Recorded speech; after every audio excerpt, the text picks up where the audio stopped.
नमस्कार. आज आपण एका महत्त्वाच्या विषयावर बोलणार आहोत. वाढती आय-यू-आय आणि आय-व्ही-एफ प्रक्रियेची संख्या आणि त्याचे फायदे आणि तोटे आणि नैसर्गिकरित्या आपल्याला यासाठी काय करता येईल. तर आधुनिक काळात आपल्याला असं दिसतंय की अनेक दाम्पत्यांना मूल होण्यासाठी आव्हान येतंय आणि अशा परिस्थितीमध्ये ते आय-यू-आय किंवा आय-व्ही-एफचा निवड करतात. तर ह्यासारखं जे वैद्यकीय तंत्रज्ञान सध्या उपलब्ध आहे त्याचे अनेक फायदे आणि तोटे आहेत. प्रथम आपण जाणून घेऊया की आय-यू-आय म्हणजे काय. आय-यू-आय म्हणजे इंट्रायुट्राईन इन्सेमिनेशन, म्हणजे शुक्राणूंचं थेट गर्भाशयात प्रवेश करणं. हे जे तंत्र आहे ते त्या दाम्पत्यांसाठी वापरलं जातं ज्यांना नैसर्गिकरित्या गर्भधारणा होण्यास काही अडचणी येत आहेत. दुसरीकडे आय-व्ही-एफ हे जे तंत्र आहे त्याला इन विट्रो फर्टिलायझेशन असं म्हणतात, की ज्यामध्ये अंडी आणि शुक्राणू शरीराच्या बाहेर प्रयोगशाळेमध्ये एकत्र केली जातात आणि नंतर ती गर्भाशयात सोडली जातात. तर आता ह्या प्रक्रियेचा वाढता जो कल आपल्याला दिसतोय त्याचे काय फायदे आणि काय तोटे आहेत हे आपण बघूया.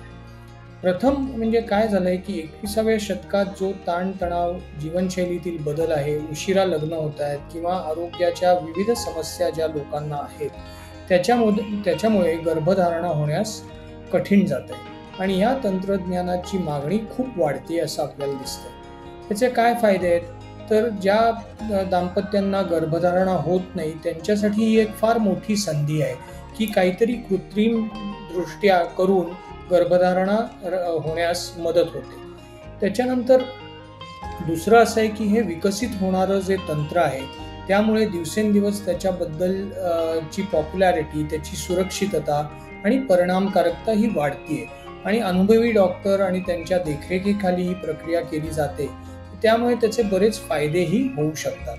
पण ही प्रक्रिया अधिकाधिक लोकांना जेव्हा वापरली जाईल तेव्हा ती हळूहळू लोकांना परवडणे हे सुद्धा शक्य होईल.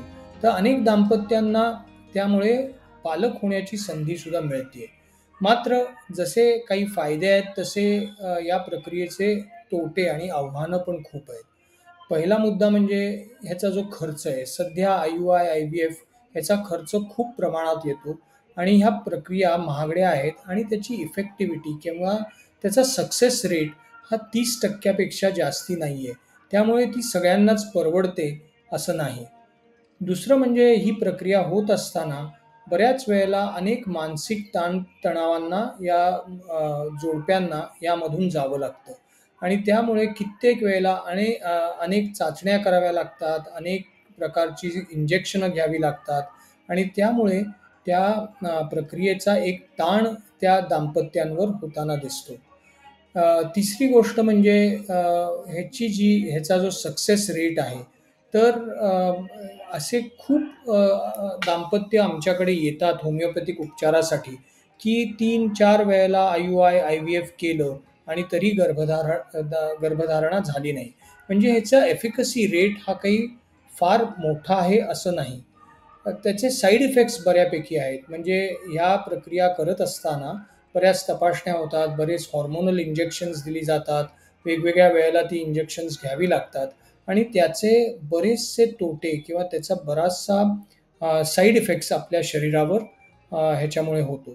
तर ह्यासाठी आपल्याला काय करणं आवश्यक आहे, की हा जो निर्णय आहे तो आय-यू-आय किंवा आय-व्ही-एफ द्वारे गर्भधारणा हा जो काही निर्णय आहे तो प्रत्येक दाम्पत्याने घ्यायचा आहे. बऱ्याचदा आपल्याला असं दिसतं, की हल्ली आता लग्न झाल्यानंतर 5-6 महिन्यातच गर्भधारणा जर झाली नाही, तर त्या दाम्पत्याला लोकं किंवा त्यातले घरातले लोकं असतील किंवा काही इतर मित्र वगैरे असतील, हे आय-यू-आय आणि आय-व्ही-एफकडे पुश करतात. म्हणजे it has become a mechanical thing. गर्भधारणा आणि प्रेग्नन्सी ही काही एक मेकॅनिकल गोष्ट नाहीये, की जी अमुक एक ह्याच्यात व्हायलाच पाहिजे आणि अशी केलीच पाहिजे आणि त्याला खूप असिस्टेड एक्सटर्नल काही प्रक्रिया वापरल्या गेल्या पाहिजेत, असं नाही.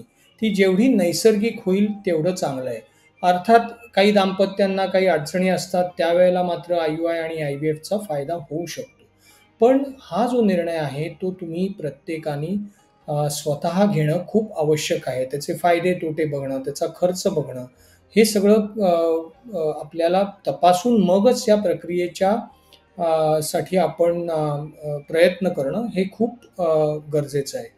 तर आणि दुसरी गोष्ट सगळ्यात महत्त्वाची लक्षात घेण्यासारखी आहे, की ह्याचा जो सक्सेस रेट आहे, तो खूप सारा तुम्ही जे काही खाणं-पिणं आहे, तुमची जीवनशैली आहे, तुमचे व्यायामाचा प्रकार आहे, तुमची झोप, या सगळ्या गोष्टींवर तुमचं जे हॉर्मोनल सिक्रीशन आहे ते अवलंबून असतं.